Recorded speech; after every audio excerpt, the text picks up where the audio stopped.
स्वाति, माँ, नाना जी आए हैं। मेरी बिटिया क्या कर रही है?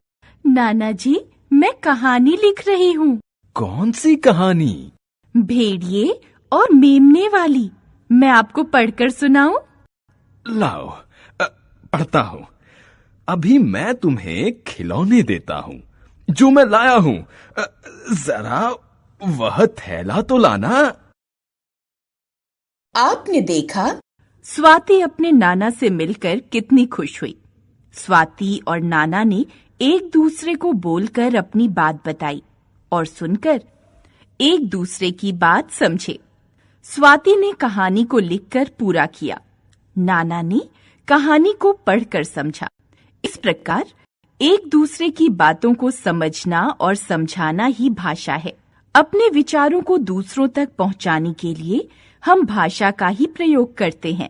अपनी बात बोलकर या लिखकर दूसरों तक पहुंचाने के साधन को भाषा कहते हैं। चलो भाषा के बारे में नई बातें समझने के लिए प्रदीप की कक्षा में चलते हैं। बच्चों, यह तो आपने कल समझ लिया कि भाषा से ही हम किसी की बात को समझ पाते हैं। बोलकर, सुनकर, पढ़कर और लिखकर विचार प्रकट करना भाषा है। इन्हीं से भाषा अलग अलग प्रकार की बनती है। मैडम, क्या भाषा भी अलग अलग होती है? हाँ, भाषा के 3 रूप होते हैं: मौखिक भाषा, लिखित भाषा, सांकेतिक भाषा। यह मौखिक भाषा क्या होती है? समझाती हूँ।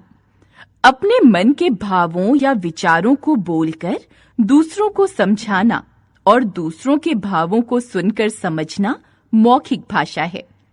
जैसे बात करना, गाना सुनना, कहानी सुनाना, भाषण देना आदि सभी मौखिक भाषा हैं। इसका मतलब पढ़ना और लिखना लिखित भाषा है। बिल्कुल ठीक।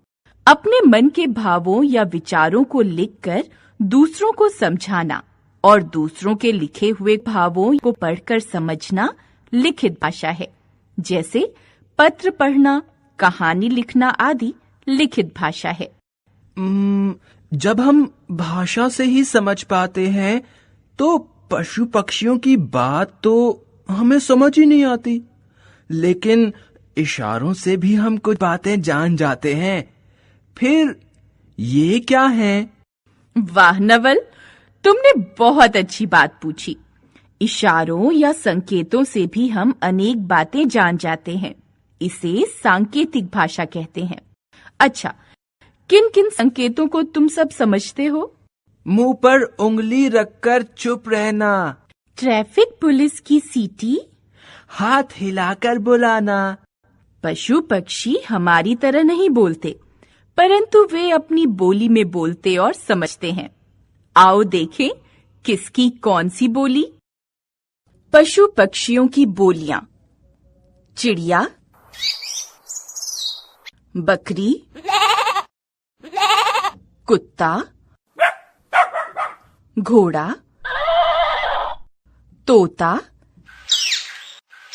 मेढक।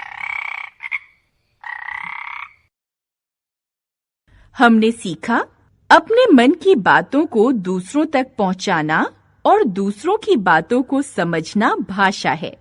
भाषा के 3 रूप होते हैं: मौखिक भाषा, लिखित भाषा, सांकेतिक भाषा। सभी प्राणियों की अपनी अपनी बोली होती है।